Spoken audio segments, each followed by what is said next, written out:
여러분, 제가 상담할 때 가장 많이 듣는 말이 뭔지 아세요? 10명 중 9분, maybe 8 이렇게 말씀하세요. 선생님, 제가 단어를 너무 몰라서 말이 안 나와요. 단어장 추천 좀 해주실 수 있어요? 그러면 제가 이렇게 되묻습니다. 그 단어들 외우면 영어가 잘 될까요? 여러분이 영어를 못하는 이유는 단어를 몰라서가 절대 아니에요. 오히려 단어만 공부하고 있기 때문에 영어가 잘 안 되는 걸 수도 있어요. 진짜 영어 회화 학습법 지금부터 알려드릴게요. Let's get to it. 많은 분들이 영어를 벽돌 쌓기라고 생각을 할 수 있습니다. 그리고 실제로 많은 영어 선생님들이 그렇게 설명해 주시고 비유하기도 해요. 그런데요, 여러분, 이 벽돌 쌓기에 정말 중요한 걸 빼먹고 계신 분들이 정말 많아요. 단어라는 벽돌을 많이 모으면 나의 영어 집이 완벽하게 지어질 거라고 믿을 수도 있겠죠. 하지만 설계도, 문법이 없고 벽돌과 벽돌을 붙여주는 그 시멘트 있죠?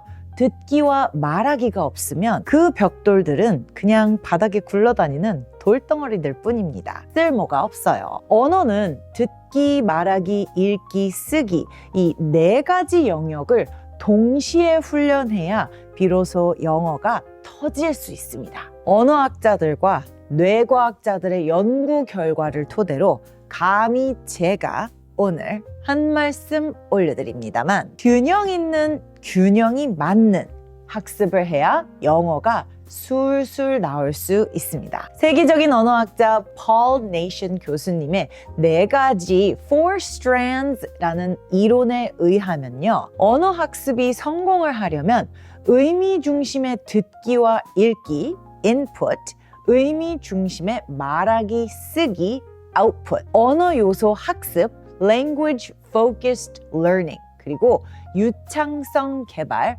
fluency, 이 4가지가 정확히 25%씩 균형을 이뤄야 한다라고 합니다. 그런데 여러분의 영어 공부 시간은 어떤가요? 단어 암기의 90%를 쓰고 있지는 않는가요? 이건 마치 축구 선수가 되겠다면서 하루 종일 운동장만 뛰는 거예요. 체력 훈련만 하고 공은 정작 차볼 기회를 단 한 번도 가져보지 않는 것과 똑같아요. 균형이 깨지면 뇌는 언어를 소통의 도구가 아니라 암기 과목처럼 인식해버리는 경향이 있습니다. 암기 과목이라고 레이블이 붙는 순간 우리 뇌는 이걸 오래 붙잡고 있으려고 하지 않아요. 금방 잊어버리거나 필요한 순간에 active recall 되지 않거나 이건 더 이상 쓸모가 없네 라고 버릴 수도 있어요.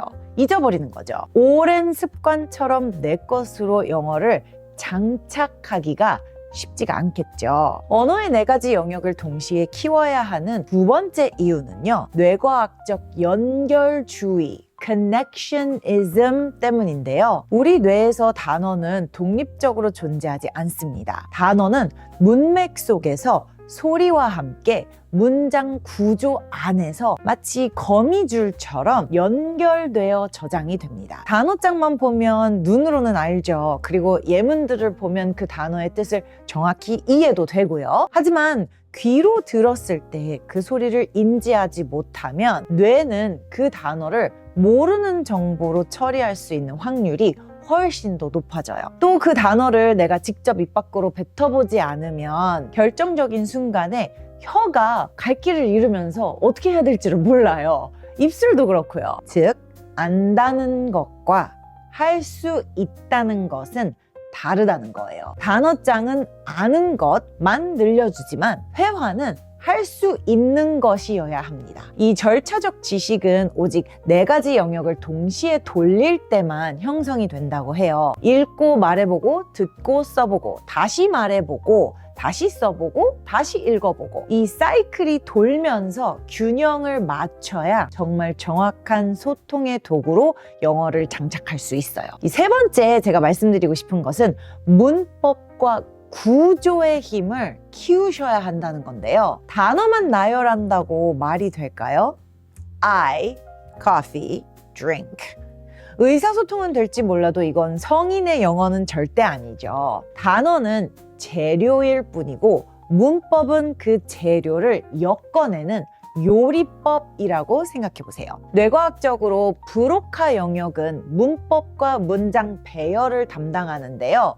단어만 외우면 베르니케 영역만 자극하고 정작 말을 만들어내는 브로카 영역은 잠든다고 해야 될까요? 문법을 통해 단어의 순서를 알고 듣기를 통해 원어민의 억양을 입히고 발음을 통해 명확하게 전달해야 비로소 언어가 완성이 된다는 거 여러분들도 알고 계시죠? 자, 그러면 우리 이 바쁜 현대를 살아가는 우리 어른이로서 우리가 어떻게 해야 정말 영어가 제대로 장착이 되고 제대로 필요한 순간에 입 밖으로 나올 수 있을까요? 정말 문법책, 단어책, 스피킹 책, 회화책, 구동사 책, 리스닝 책 이거 다 사서 공부해야 할까요? 절대 아닙니다. One source multi-use 전략을 한번 써보세요. 딱 하나의 텍스트, 예를 들어 제가 추천하는 chapter book이라던가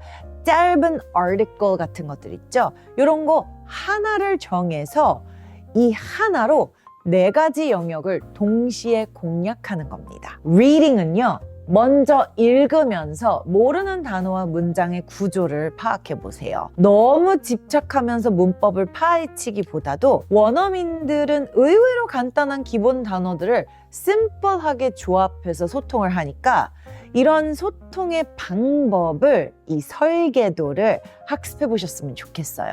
만약에 잘 눈에 들어오지 않으면 반복해서 읽는 방법도 있습니다. Listening은요, 원어민의 음성으로 들으면서 소리값을 뇌에 입력하는 훈련으로 해보세요. 정확한 소리로 원어민의 발음, 의도, 감정, 그리고 뉘앙스를 파악하는 훈련을 하면서 시멘트를 바르는 거죠. 스피킹 훈련은요, 들리는 소리의 강세와 억양을 그대로 흉내내면서 낭독 훈련하시는 게 최고의 방법이에요. 정확한 음소의 발음 개념과 원리도 중요한 문장 안에서의 이 미세한 것들이 있기 때문에 쪼개서 소리 연습을 해보시는 거, 그리고 문장의 강세 훈련 해보시는 것도 추천드립니다. 마지막으로 읽은 내용을 딱 3문장으로 요약해서 나의 평소의 말투, 내 목소리 톤, 내가 말하는 식으로 한번 써보고 그 쓴 내용을 다시 한번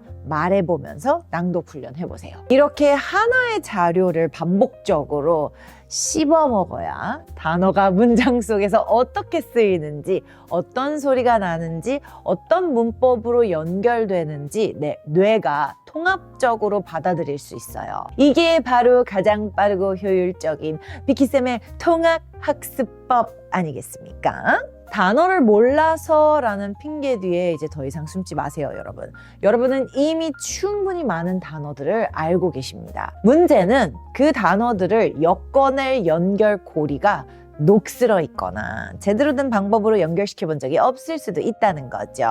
오늘부터 단어장은 덮어보시고 좋은 문장 하나를 듣고 읽고 쓰고 말해보는 훈련을 해보셨으면 좋겠어요. 이 4박자가 맞아 떨어지는 순간 여러분의 영어는 암기가 아니라 살아있는 언어가 됩니다. 그렇게 되면 입 밖으로 터져 나오는 거는 시간 문제겠죠? 저는 개인적으로 여러분이 단어 수집가가 아니라 진정한 영어 사용자가 되시기를 바래요. 많이 훈련하고 많이 연습해보고 많이 입 밖으로 소리 내봐야 그게 진짜 내 거가 되겠죠? 이 방법으로 여러분들이 반복된 훈련을 하시면서 습관을 만들고 루틴을 만들어 나가면서 오늘도 내일도 앞으로도 쭉 행복하고 즐거운 영어만 하셨으면 좋겠습니다. 지금까지 영어 컨설턴트 비키였습니다. Have a wonderful day. I'll see you next time. Bye!